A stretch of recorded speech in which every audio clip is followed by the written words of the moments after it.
Look. There he is. I saw him hit it. I saw that fish bite that thing. Poor little devil. I play with him a lot.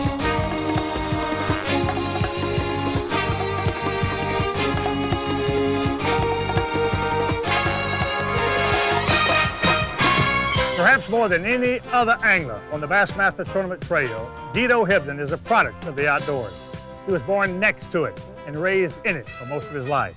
Today we'll be with Kito as he talks candidly about where he came from and how he grew up and how he came to be one of the most successful anglers on the Bass Tournament Trail. It's an interesting story. Stay tuned. I'm Ray Scott, and the Bassmasters will be right back from Lake of the Ozarks in Missouri.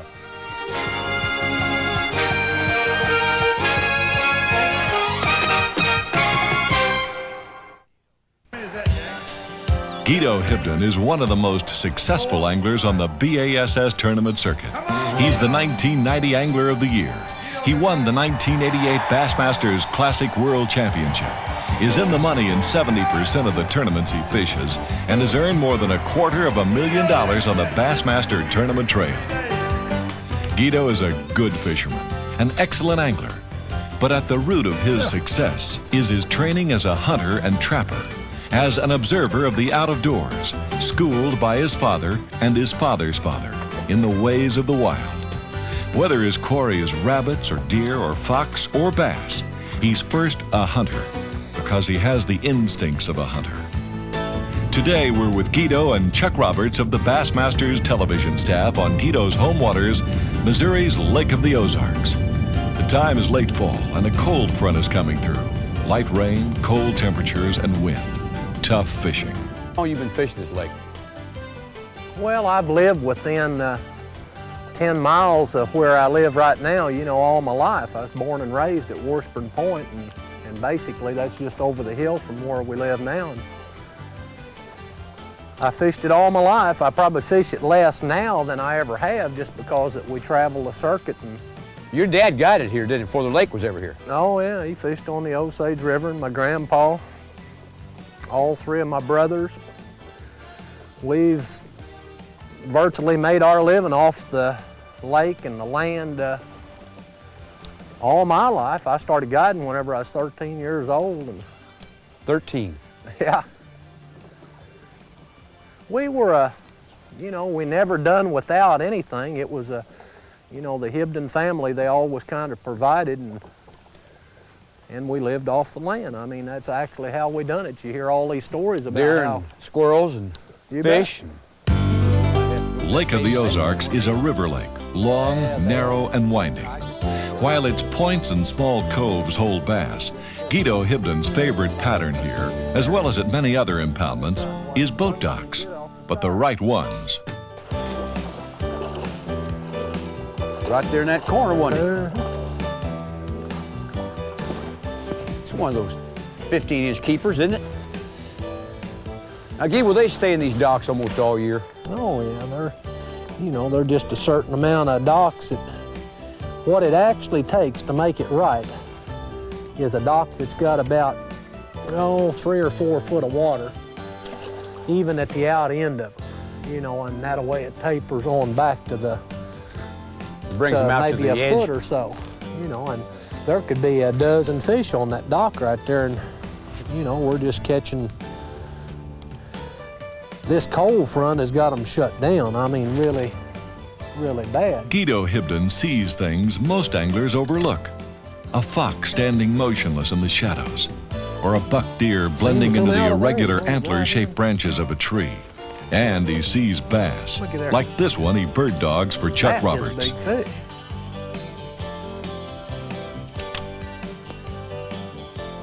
Jerkbait time. I want this time just to the right. If there he is. And that's not him, but That's not him. That's the that baby. that is calling your shot, though. That is calling your shot. Oh, well, he's been hooked before, Guy. He's probably got battle scars from that other one that's swimming You think around that in other there one's eating trying them to- shad.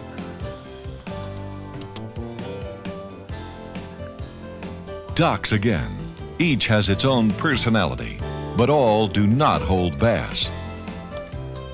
These are the kind of docks, Chuck, that I usually look for. They, you know, they're a little, you look down through there and you got 20 docks that are, you know, they all have potential of holding a good fish, but there's only 2 little docks here right in against the bank like this. A lot shallower, aren't they? That really, you know, you got 4 to 6 feet of water on the out end of them, and then all the way in it just tapers right on up. And what makes those so good is a fish has, you know, one day he'll be out here on the end of it, and the next day he might be back there on that back piece of styrofoam. And they just have a real potential of holding a real good fish. Kito Hebden is a professional bass angler, and many fellow pros feel he's uncanny at finding fish, undoubtedly due to his training as first a hunter. This is one of the places, you know, Chuck, like I was telling you, that I used to trap quite a bit, and I'd make 4 or 5 fox sets right here every winter, and the fox, they were, you know, at first, when I first started trapping, that was kind of a bonus. You know, I didn't do it all that much, and then the prices on them got way up there, and you know, you get $45 to $65 out of a good red fox, so I really worked at it hard. But this is one of the places where I used to trap a lot. Well, you made your living there trapping for a while, didn't you? Oh, yeah. You know, from the time I was 17, 18 years old till, you know, Stella and I got married, that's basically how I made my living was, you know, I'd hunt and trap in the wintertime and, you know, fish and guide in the summertime, or spring through summer. And your daddy did the same thing, did he? Same thing. We never knew anything else. You know, we just lived off the land, I guess. Yeah, but we enjoyed it, you know, and I would imagine through all the years that I hunted and trapped, I've probably caught 200 or 300 fox out of that one particular set right there. Is that right? Hard telling how many coons out of this little pocket here. The Bassmasters will be right back with Angler of the Year Kito Hebden from the Lake of the Ozarks. Don't go away. Kito Hebden and his wife Stella live in a new home on the side of a hill in a protected cove on Lake of the Ozarks. They've achieved much in their lives and in a relatively short period of time. We asked Kito if he ever thought professional bass angling would get to the stage it is now. Well, I don't think I ever really expected it to get to where it's at now, but it's something that a whole lot of us has really worked at, and, you know, work real hard at getting it to where it's at. It's happened real quick, you know, in the past 5 years or so, 4 or 5 years. It's really come on by leaps and bounds, and we've seen a lot of people, you know, there's a lot of people making a lot of money out of it. You know, it's a very lucrative sport. It's kind of hard to imagine, I guess, more than anything. You know, but there's a lot of great fishermen out there, and the sponsors are getting in it. You know, there's a lot of money around. But no, I didn't really expect it to get what it is now. We worked at it, but no, I didn't expect it to be where it's at right now. And where does he think it's headed? I don't know if there's any limit to it, really.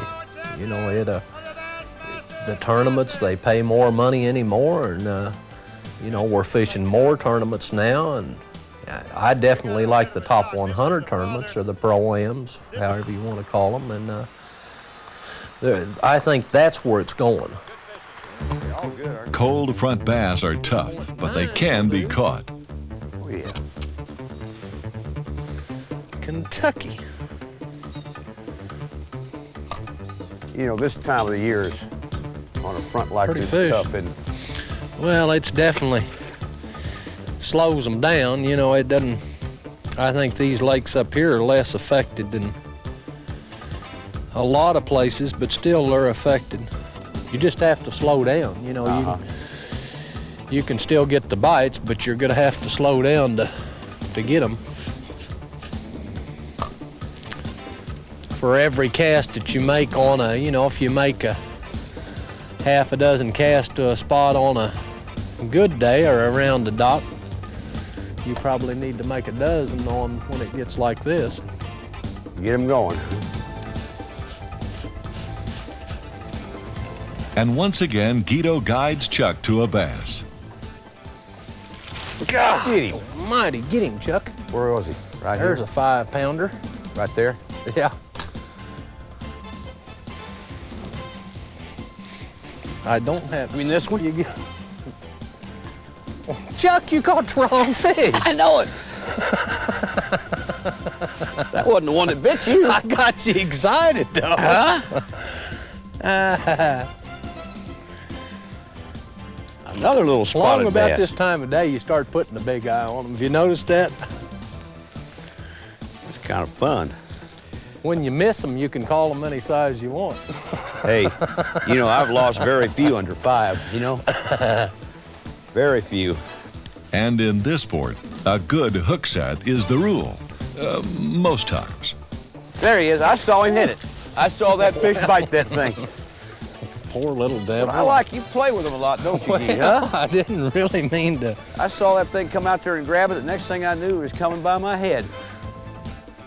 And while not all the I Lake of just the Ozarks took bass are right on There the he is. docks, they're close by. He's in a bush, too. There he is. There he Come out come of out. I don't know what. Pretty good fish. Looky here. He was G2 down in her, struck too. again. Here. He was down in her. Look how white this rascal is. Now, I mean, he's been down in there. Get out of the water. Come on G2 here. bass. Huh?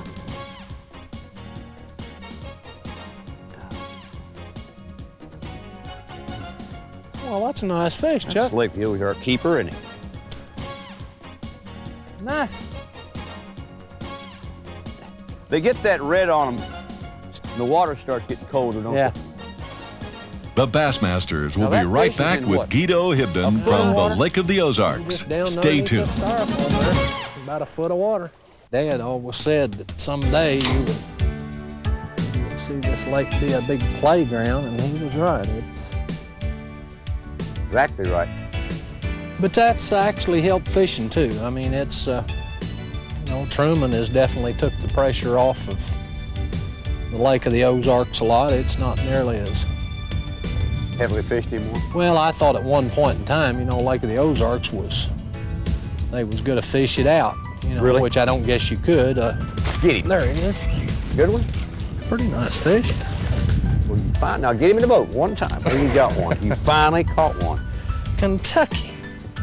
You know what you did with that bait made a lot of difference, didn't it? Just kind of drag it right along the edge of it.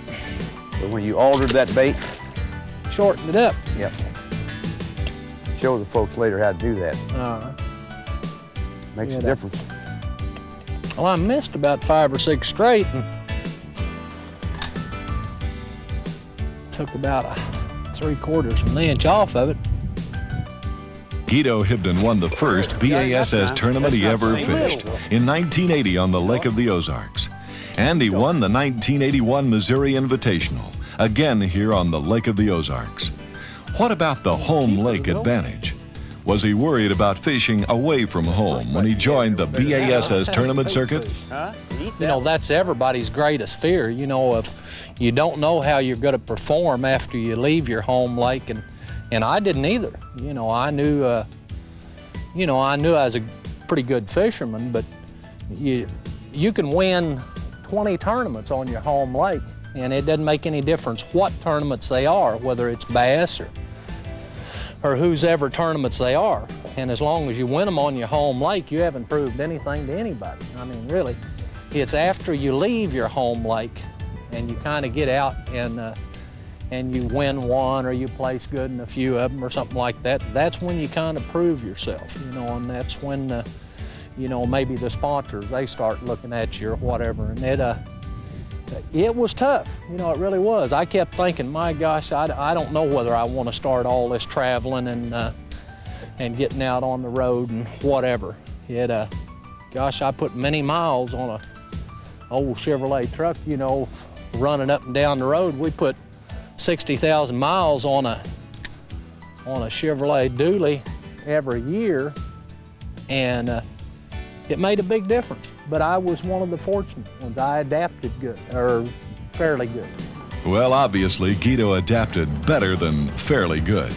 It was the successful launching of a new career. And there's another Hebden on the horizon, Kito's son, Dion, who, with his wife, Jill, travels with Kito and Stella to BASS tournaments. But while Dion is now a touring pro, a Bassmaster Classic qualifier, Kito hesitates advising anglers to go pro. I've never really ever talked anybody in to start fishing tournaments. If they want my advice, I give it to them, you know, but it's not the way of life for a lot of people. I've been very fortunate because my family goes with me. You know, Stella has went, you know, at this day and age, she goes with me everywhere I go. And Dion does, and his wife. So the only thing that I have to worry about is, you know, flying my grandkids in and visiting every now and then. You know, I have to see my grandkids every now and then or I would lose interest in it. But it's a great way of life. And how is life on the tournament trail for the Hebden ladies? How do they live? Basically, you live out of your truck, you know, because when you're gone like we were this last trip, you're gone 6 weeks at a time. You take winter clothes, summer clothes. Kito and I had to fly out do a show, so you take dress clothes. So yeah, you pretty well take everything you own. We have our little trunks, Jill and I do, that have our cooking utensils in them. We have our little trunks with our special spices and stuff, you know, that we carry. It's just like being home. I mean, you know, not really, but it's nice. Makes it easier on the guys. Kito Hebden lists his hobbies as lure designing and hunting, in that order. He's well known for his G2 tube bait and the Kito bug, which he's credited with helping win several tournaments, including the Bassmasters Classic. But Kito didn't invent the Kito bug, nor is it a new lure, as he explains. I think everybody thinks that the Kito bug is a new bait that's only been out a few years now, but the bait is actually 13 years old. And I won the first 4 tournaments that I fished with the bait. There was 2 BCA tournaments and then 2 BASS tournaments. And we kept it a secret for a long time, and Dion made the thing. I'll let him tell you how he made it and why. I made the thing when I was, I don't know, in 4th or 5th grade. It was kind of a science project deal.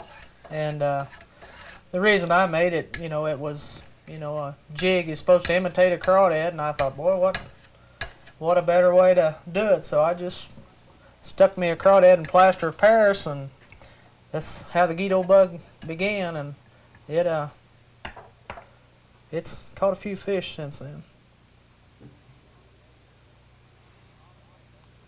It's not a bait that's ever stopped catching fish. You know, it's kind of like some of the old baits that have been out for years and years, and then it's never slowed down very much. We now make it, inject it, make thousands of them, and the thing is not changed hardly any at all.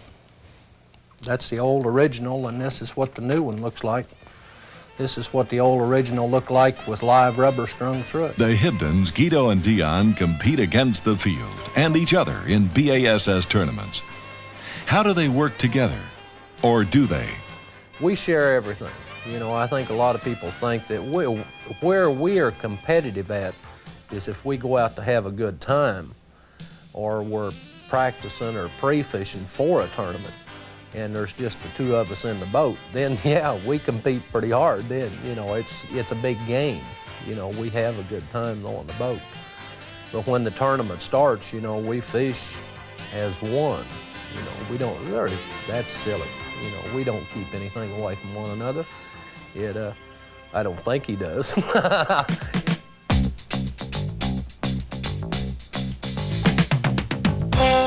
Right now it's time for the Pros Pointer, the how-to section of the Bassmasters. Brought to you by Wrangler, the most comfortable jeans known to man. The problem that a lot of people has is short striking fish. What I'm going to try to show you is how to remedy some of those problems. All I was doing is taking and cutting the skirt way back on the spinnerbait. You cut the grub down a little bit, just shorten everything up, is what you're doing. And then take it and put it on we call this Kito's trailer hitch spinnerbait. You screw it up on the hook, just screw it down there, and then you can throw it around brush or docks or whatever, and they can't jerk the tail off of it, and it makes a real short profile bait. And this is what the jig looks like with the spinnerbait. You just shorten everything up. A fascinating story. It's a safe bet to say we haven't heard the last of the Hebden clan. Now next week we'll be back in Florida at Palatka on the St. Johns River for the $175,000 Florida Invitational. It's pre-spawn time in Florida, but a sub-freezing cold front will make it very, very tough on fishing. But these Bassmaster pros usually catch fish. For the Bassmasters, I'm Ray Scott, and we'll see you next week. And the Bass Angler Sportsman Society.